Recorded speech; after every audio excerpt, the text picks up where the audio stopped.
पंगरो का नौकोट रोड तमीर न थियण खिलाफ सवें रहवासियन कायम अली खोसो, अमजद अली अमदानी, सुलेमान खोसो, शोभान खोसो, सोराफुल की अगवाणी में पंगरो नौकोट रोड बाईपास ते प्ले कार्ड खणी एहतजाजी मुज़ाहरो करे धरणो हणी छिते नारेबाज़ी कई। उन मौके ते अगवाणन मेरा टीवी न्यूज़ सां ॻाल्हाईंदे चयो त सभु हिते गॾिजी एहतजाजी मुज़ाहरो करे धरणो आयो आहे ऐं रैली कढी आहे त पंगरो नौकोट रोड जेको ॿिनि ज़िलनि खे मिलाईंदड़ रोड आहे उहो गुज़िरियल 30 सालनि खां न थियण सबबु हिते जी मैशियत मुकमल तौर ते तबाह थी वई आहे ऐं असांजा शागिर्द स्कूलनि ताईं नथा पहुची सघनि, बीमार माण्हू अस्पतालनि ताईं नथा पहुची सघनि ऐं जेका एग्रीकल्चर आहे, ज़राइत आहे, उहा तबाह थी वई आहे। रोड सफ़ा हलण जे लाइक़ु ई न आहे रहियो। पर असांजा चूंडियल नुमाइंदा असां उन्हनि खे मुसलसल एहतजाजी मुज़ाहिरा कया आहिनि, उन्हनि खे ॿुधायो आहे, उनखे चयो आहे, पर तंहिं बावजूदि बि रोड नथो ठहे।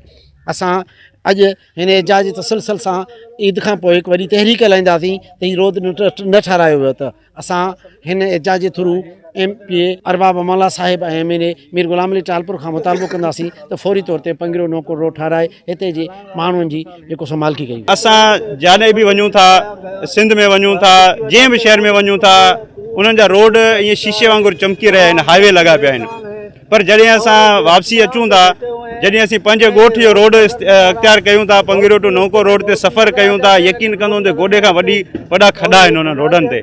ऐं उहे रोड जेके आहिनि उहे अहिड़ी हालत में आहिनि जिते असांजा स्कूली ॿार एतिरा परेशान आहिनि जेके वक़्त ते स्कूल नथा पुॼी सघनि, ऐं जेके बीमार आहिनि उहे वक़्त ते अस्पताल ते नथा पुॼी सघनि, ऐं उन खां अॻु में उन्हनि जी जेका हालत आहे उहा वधीक ख़राब थी वञे, के त रस्ते में ई जेको आहे उहो गुज़ारियो था वञनि। इहा हालत आहे रोडनि जी। टंडे बागे तालुके जा जेके ॿ रोड आहिनि इहे ट्रेंड ते आहिनि, जंहिंमें खैरपुर खां खानसा रोड आहे या पंगरो खां नौकोट रोड आहे।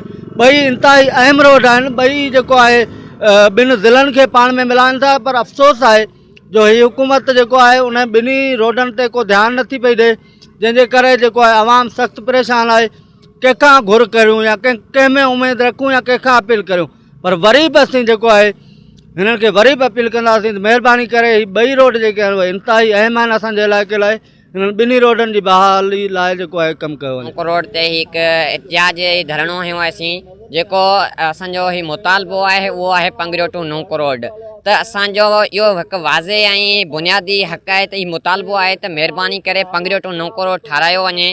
जॾहिं त केतिरा ई काफ़ी सारा आहिनि, सो हिते जा रोड ठही चुका आहिनि, काफ़ी सारा कम थिया आहिनि, पर वाहिद ही जेको रोड पंगरो टू नौकोट रोड आहे जेको मुसलसिल नज़रअंदाज कयो पियो वञे। हिननि MPA अरबाब अमीर अमानुल्लाह MNA मीर ग़ुलाम अली टालपुर खां मुतालबो कयो त पंगरो खां नौकोट रोड तमीर कराए सवें ॻोठनि खे सफ़री सहूलियतूं मुहैया कयूं वञनि।